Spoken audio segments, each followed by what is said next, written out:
If you were going to be a robber, you'd probably think a bank would be the fastest way to make money, right? But this group didn't follow the usual playbook. Instead, they set their sights on our company, a pension fund manager entrusted with the retirement savings of ordinary people. At 10 a.m., a group of heavily armed gunmen stormed the building and took everyone hostage. With overwhelming firepower, they ordered us to raise our hands, place our phones in our palms, and move one by one into the conference room. When one man tried to resist, it gave them the perfect chance to make an example of him. After that, no one dared make a move. We were all herded into the conference room and forced to crouch in the corners. The leader ordered the employees from the transaction processing team to stand up. As a younger female colleague and I started to rise, I quietly pressed her back down.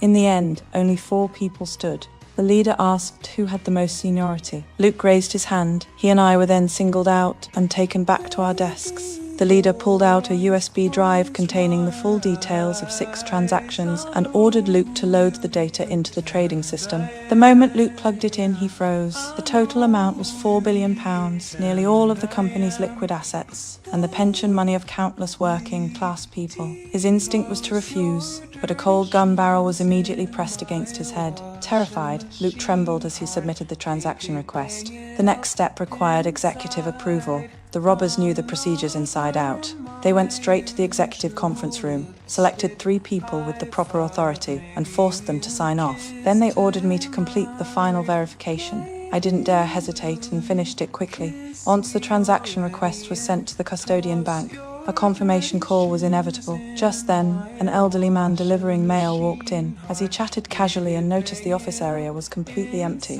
the female robber tensed up, her hand quietly moving toward her gun. Fortunately, the old man didn't ask any questions and soon stepped into the elevator. Right on schedule, the custodian bank called. The leader ordered Luke to answer and warned him not to try anything. But Luke's mental defenses had completely collapsed. He couldn't get a single word out. With no other choice, I was forced to step in, steel myself, and reach for the phone.